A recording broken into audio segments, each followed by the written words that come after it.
তাহলে চলুন দেখি দেখি দেখি এই আফ্রোয়েটারের বক্তব্য দেওয়ার আগ পর্যন্ত আমাদের যাত্রাটা কেমন ছিল, কারণ আমরা বোঝাতে চাইছি যে সামনে একটা বড় পরিবর্তন আসছে। তাহলে আমি এটা দেখেছি আমাদের প্রতিষ্ঠাতা অ্যাশের দৃষ্টিকোণ থেকে। সবকিছু শুরু হয়েছিল ওনার থেকেই। যখন উনি যখন উনি একা বসেছিলেন, হয়তো ওনার অরল্যান্ডোর বাড়িতে বা অফিসে, তখন উনি একা ছিলেন। আর ওনার ছিল ওনার মিশন আর ভিশন। ওনার মিশন, যেমনটা আমরা সবাই জানি, পৃথিবীকে আগের চেয়ে আরো ভালো অবস্থায় রেখে যাওয়া, মানবতাকে উন্নত করা। এটাই সেই ব্যক্তির, এটাই ওনার ওনার উদ্দেশ্য। এটাই ওনার উদ্দেশ্য, যা উচ্চতর শক্তির চোখে সত্য। এবং তিনি তিনি এই মিশনকে বাস্তবায়িত করেন ওনার ভিশনের মাধ্যমে। এমন একটি সিস্টেম তৈরি করে, যা একটি বৈশ্বিক সিস্টেম, যেখানে আপনি পৃথিবীর যে কোনো প্রান্তেই থাকুন না কেন, আপনি এই সিস্টেমে আসতে পারবেন। সিস্টেম যা করতে বলবে তা করতে পারবেন, এবং সিস্টেমটি আপনাকে তার প্রতিশ্রুতি পূরণ করবে। তাই কারণ আমাদের পিতা মিস্টার অ্যাশ এই উদ্দেশ্যের ওপর খুবই মনোযোগী। জানেন তো, অনেক কিছু ঘটেছে, অনেক কিছু ঘটেছে। আমরা মনে রাখি, আমাদের পিতা মিস্টার অ্যাশ, তিনি যা করছেন তার কোনো নির্দিষ্ট ছাঁচ নেই। তিনি পথ প্রদর্শক। হ্যাঁ, তাই তিনি এই প্রক্রিয়ার মধ্য দিয়ে যাচ্ছেন, শিখছেন, ভুল করছেন, সংশোধন করছেন, এবং পুরো প্রক্রিয়ার মধ্য দিয়ে এগিয়ে যাচ্ছেন। যখন অ্যাশ সত্যি এই যাত্রা শুরু করেছিলেন, তিনি জানতেন না। তিনি জানতেন যে তার এই মিশন, এই দৃষ্টি এবং এই উদ্দেশ্য আছে। আমরা মনে রাখি, তার কোনো কর্মচারী ছিল না, কোনো টেকনিক্যাল স্টাফ ছিল না, কেউ ছিল না। তিনি জানতেন না তিনি কোথা থেকে তারা কোথা থেকে আসবে। কিন্তু তিনি জানতেন তিনি এই মিশন পূরণ করবেন। কিন্তু আমাদের যেমন পাবলো কোয়েলো বলেন, যখন তুমি সত্যি কিছু চাও এবং তুমি সেই জিনিসের ওপর মনোযোগ দাও, তুমি সত্যি কিছু চাও, তখন পুরো মহাবিশ্ব তোমাকে সেটা অর্জন করতে সাহায্য করার জন্য একজোট হয়। এবং এটাই এই ব্যক্তির সঙ্গে ঘটছে। কারণ ঠিক সেই সময়, যখন তিনি এই মিশন নিয়ে এগিয়ে যাচ্ছেন, তখন কলকাতায়, ভারতে, একটি ছোট কোম্পানি বন্ধ হয়ে যাওয়ার মুখে। সেখানে একটি সুযোগ তৈরি হয়।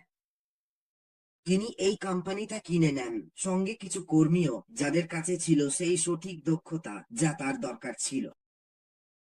এরপর তিনি কি করেন? তিনি ব্যবসা বাড়াচ্ছেন। তিনি চলে যান বেঙ্গালুরুতে। তিনি বেঙ্গালুরুতে চলে যান। আমার মনে হয় তিনি ভাড়া নেন 2টা ফ্লোর এমন এক জায়গায় যেখানে হাইটেক কোম্পানিগুলো, হয়তো ফেসবুক, অ্যাপল বা মাইক্রোসফট, ওদের পাশেই। 2টা ফ্লোর। তখন প্রায় 200 জন কর্মচারী ছিল। বুঝলেন তো? তারপর তিনি চলে যান হাইটেক সিটি, হায়দ্রাবাদে। আর আমরা দুবাই অর্ডারের কথাও জানি। তাহলে আমাদের প্রতিষ্ঠাতা যেটা করছেন, সেটাই আমাদের আজকের এই অবস্থানে নিয়ে এসেছে। তারপর আসে সেপ্টেম্বর 1 তারিখ 2023। আমরা লঞ্চ করি। তিনি সত্যিই লঞ্চ করেছিলেন। বেশিরভাগ মানুষ যা ভাবে তার বিপরীতে। আমরা বাজারে গিয়েছিলাম, সকলে অ্যাক্টিভেট হয়েছিলাম, কিছু মানুষকে আমরা টাকা দিয়েছিলাম। আসলে আমি কিছু মানুষকে চিনি, 2-1 জনকে, যারা টাকা পেয়েছিল এবং তারপরই সিস্টেম আটকে গিয়েছিল। তাহলে সেখানে সেখানে সমস্যা হয়েছিল। বুঝলেন তো? তারা পেছনে ব্যাকগ্রাউন্ডে কাজ করছিল, সমস্যাগুলো ঠিক করার চেষ্টা করছিল। তিনি আমাদের বলেছেন যে তার একাধিক। তিনি চেয়েছিলেন প্রায় 20টা আলাদা প্রসেসর একসাথে থাকুক। সিস্টেমটা আটকে গিয়েছিল। এটা আর কখনো ঠিকভাবে চালু হয়নি, এবং অবশেষে গত বছরের জুন মাসে কোনো এক সময় সিস্টেমটা পুরোপুরি ভেঙে পড়ে। এখন সে বুঝতে পারছে সমস্যাটা কি। যখন সমস্যা হয়, তখন আপনাকে বের করতে হয় সমস্যাটা কি। কিন্তু তার মনের গভীরে সে ইতিমধ্যেই কিছু একটা সন্দেহজনক গন্ধ পেয়েছিল। বুঝতে পারছো তো? তাই যখন সে এটা বোঝার চেষ্টা করছিল, আরে আমার সমস্যাটা হচ্ছে যাদের ওপর আমি ভরসা করেছিলাম, আমার সমস্যাটা হচ্ছে আমার জন্য যারা কাজ করছে তারা আমার স্বপ্নের সঙ্গে একমত নয়। কিন্তু তার আগেই সে তার প্ল্যান বি চালু করে দিয়েছিল। তার প্ল্যান বি চালু ছিল। আরেকটা টিম কাজ করছিল, কাজ করছিল, কাজ করছিল। ওহো, ফেজ 2 নিয়ে, সেই ফেজ যেটাতে আমরা এখন ঢুকতে যাচ্ছি, সে বলল। বুঝতে পারছো তো? তাহলে যখন সিস্টেমটা ভেঙে পড়ে, পুরোপুরি থেমে যায়, গত বছর জুন মাসে, তখন আমাদের হয়েছিল, তাকে তার প্ল্যান বি চালু করতে হয়েছিল। এজন্যই আমরা বলি আশমুফারা মনোযোগী, তিনি স্থির এবং তিনি প্রস্তুত। তিনি প্রস্তুত ছিলেন। আর তিনি ভাবছেন, ওহো, তিনি যাচ্ছেন না। তিনি এমন কেউ নন যাকে আপনি এসে দেখবেন, আমাদের সামনে দাঁড়াবেন, সবকিছু ঘটছে তার মাঝেও। এটা আত্মবিশ্বাসের পরিচয়, আমাদের সবাইকে সাহস দেয় যখন তিনি কাজ করছেন, উহো, এবং পেছনে যা করছেন তা করছেন। তাহলে এখন তার কাছে আছে আছে সঠিক টিম যারা তার সাথে এবং তার ভিশন ও মিশনের সাথে একমত, এবং তিনি আমাদের বলেন এই টিম তার মাথা ঘুরিয়ে দেয়। বুঝতে পারছেন? তাহলে এখন এত কিছু পার করে, এইসব বাধা পেরিয়ে, আমরা কি কল্পনা করতে পারি কত টাকা? আমার মনে হয় জিন বা কেউ বলেছিল কত মিলিয়ন ডলার খরচ হয়েছে। অথবা আমার মনে হয় সেটা সিস্টার মেরি বলেছিল। বুঝতে পারছেন? বিজ্ঞাপনগুলো, তারপর উহো, বুর্জ খলিফা, অফিস আছে মিশরে, অফিস আছে উহো বাংলাদেশে, অফিস আছে সিঙ্গাপুরে। শুধু কল্পনা করুন কতটা সম্পদ লেগেছে। মিস্টার আশমুফারা আমাদের বলেছিলেন, এক সময় তার ছিল উহো 2,000-এরও বেশি কর্মচারী, এবং এক সময় শুধু হায়দ্রাবাদেই তার পেরোলে ছিল 800 কর্মচারী। তাহলে ভাবুন, এক সব ক্ষতি। এই মানুষটা এসে সবকিছুকে একদম থামিয়ে দিলেন। তিনি বললেন, আমি আমার ক্ষতি কমিয়ে এগিয়ে যাব। এটা বিশাল একটা ধাক্কা, বন্ধুরা। কিন্তু তিনি এটা নিয়ে চিন্তিত নন। সব ঠিক আছে, আমি আমার লক্ষ্যে ফোকাসড। এটাই আমার গন্তব্য। আমার মিশন অক্ষত আছে। আমার ভিশন হচ্ছে সিস্টেম। আমার পাশে এমন মানুষ আছে যারা আমাকে এগিয়ে নিয়ে যাবে। এবং তিনি আমাদের বলছেন, এখন আমাদের প্রযুক্তির কোনো সীমা নেই। এটাই, এটা এখন বলছেন, আমরা এমন প্রযুক্তি আনবো যার কোনো সীমা নেই। আমরা সিস্টেমগুলো আরো সাশ্রয়ীভাবে তৈরি করব যাতে আমরা আমাদের আমাদের আমাদের আমাদের আমাদের আমাদের আমাদের দাম কম দামে আমাদের গ্রাহকদের, আমাদের ব্যবহারকারীদের কাছে পৌঁছে দিতে পারি। তাই আমরা এমন পণ্য আনছি যেগুলো আগের চেয়ে আরো উন্নত এবং শ্রেষ্ঠ। আমরা আগে যা কিছু দেখেছি সবকিছুই একে অপরের সাথে যুক্ত, এবং আগে যা কিছু দেখা গেছে সেগুলো ভালো ছিল। কিন্তু এখন যে বড় পরিবর্তন এসেছে তা হলো আমরা পাচ্ছি আরো উন্নত, ছয় ছয় 300% বা 300 গুণ ভালো পণ্য, যেগুলো আরো ভালো একটি টিমের কাছ থেকে আসছে। এটাই আমাদের প্রতিষ্ঠাতা আমাদের বলছেন। কিন্তু দেখুন, আমার কাছে আসল পরিবর্তনটা হলো, উনি আমাদের গত সপ্তাহে বা 2 সপ্তাহ আগে নিজেই যা বলেছিলেন, যখন উনি নিজের মনে আমাদের সবার কাছে সেই প্রশ্নটা করেছিলেন। ধরুন আপনি যদি প্রথম হন এমন একটি সিস্টেমের যেটা লজিক্যাল মার্কেটিং ব্যবহার করে।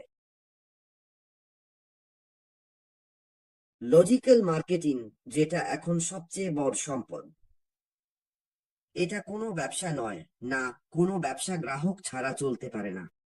গ্রাহকরাই হলো ব্যবসার প্রাণ। ধরুন আপনি যদি মানুষকে আকৃষ্ট করতে এআই ব্যবহার করেন, ধরুন আপনি যদি এআই এর পেছনের বিজ্ঞান ব্যবহার করেন গ্রাহক ভোক্তাদের আকৃষ্ট করতে, অন্তত আপনি সবকিছু একসাথে একটি সিস্টেমে রাখলেন। তিনি বলছেন, এটাই আমাদের গন্তব্য। আমরা এমন কিছু করতে যাচ্ছি যা বিপ্লব ঘটাবে। এগুলো আমাদের প্রতিষ্ঠাতার কথা।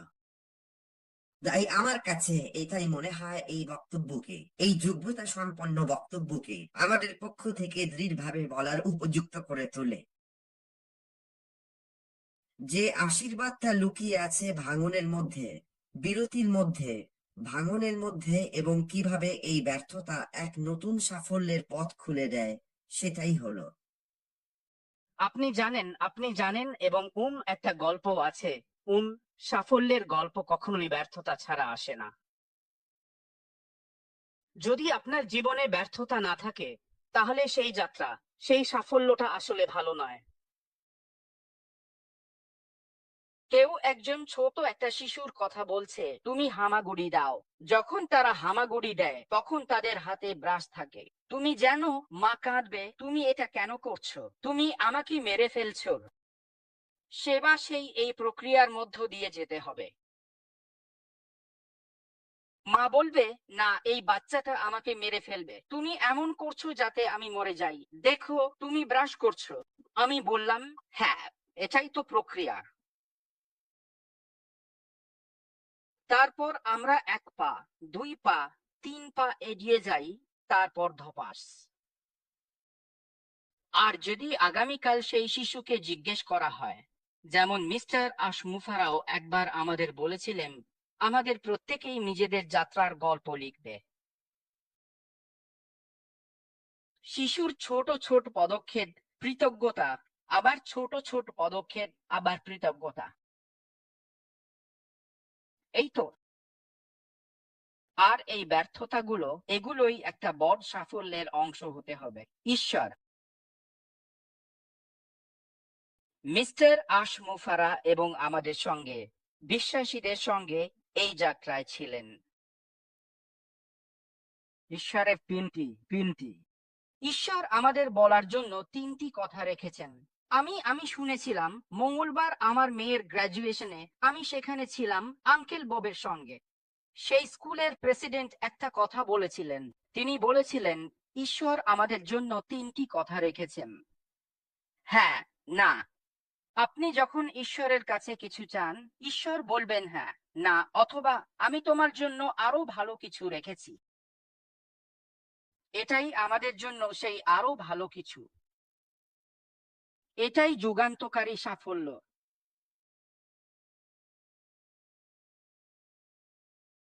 আপনাকে বিশ্বাস রাখতে হবে, ধৈর্য ধরতে হবে, মনোযোগী হতে হবে। এটাই মিস্টার অ্যাশকে। তিনি সেই মানুষ। তিনি মনোযোগী, তিনি ধৈর্যশীল, তিনি কারো কথা শোনেন না, সে করে না। তিনি নিজের চারপাশের সব নেতিবাচক চিন্তাকে ধ্বংস করে দেন। এক সময় তিনি চুপচাপ হয়ে গিয়েছিলেন, কারণ তার সেই মুহূর্তটা দরকার ছিল। তার সেই মুহূর্তটা দরকার ছিল। যাদের তিনি বিশ্বাস করতেন, তারা তাকে বিশ্বাসঘাতকতা করেছে। তিনি মানুষকে ক্ষমতা দিয়েছিলেন, তারা তাকে বিশ্বাসঘাতকতা করেছে। তিনি সেই কথা বলেছিলেন। আমাদের একজন এখানে বলেছিল 2024 ছিল তার সেরা বছর। সেই বছরই ছিল ব্রেকথ্রুর বছর। তিনি সেই ব্রেকথ্রু পেয়েছিলেন। তাই ঈশ্বর তাকে এই সবের মধ্য দিয়ে পাঠাচ্ছিলেন। এবং ভাবুন তো কি, অন প্যাসিভের কোনো 2 দশমিক নেই।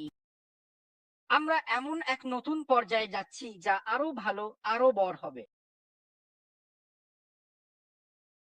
আমরা সেই শিশুটি যে হামাগুড়ি দেয়, পড়ে যায়, আঁচিল খায়, আবার উঠে দাঁড়ায়, বা যা কিছুই হোক। মা এসে কাঁদবে, কাঁদবে, কাঁদবে, বাবা, বাবা, জানো তো বাবা, শুধু ওকে বা ওকে একা থাকতে দাও। কিন্তু মা কাঁদে না, আমরা কাঁদি। কিন্তু আজ আমাদের দিকে তাকাও। এই কারণেই আমি ঘরের সব মায়েদের সম্মান করি, কারণ তাদের ছাড়া আমরা আজ এখানে থাকতে পারতাম না। তাই এই এই এই এই এটাই সেই শিশু। আমরা ইতিমধ্যে লেবার রুমে আছি। আমরা ইতিমধ্যেই বড় হচ্ছি। এখন আমাদের সেই গল্পটা লিখতে হবে, সেই সাফল্যের গল্পটা। আমরা আমরা সেটা ইতিমধ্যেই পেয়েছি। আমরা ইতিমধ্যেই সেখানে পৌঁছে গেছি। আমরা বিজয়ী। আমরা বিজয়ী। মিস্টার অ্যাশ কখন এসে বলবেন আমরা যাচ্ছি, সেটা আমার কিছু যায় আসে না। আমরা বিজয়ী, আমরা ইতিমধ্যেই সেখানে পৌঁছেছি। দ্বিতীয় ধাপ, পরবর্তী কোম্পানি আরো বড়, আরো ভালো। আর উনি বারবার বলেন, যদি আমি তোমাদের জন্য এমন একটা ভিডিও কনফারেন্স নিয়ে আসি যেটা 300 গুণ ভালো, যদি আমরা সত্যি কোনো এআই বিপ্লবী মার্কেটিং বা এআই নিয়ে আসতে পারি। যদি, যখন উনি বলেন যদি, তখন তুমি জানো ওটার মানে কি? আমরা ঠিক আছি,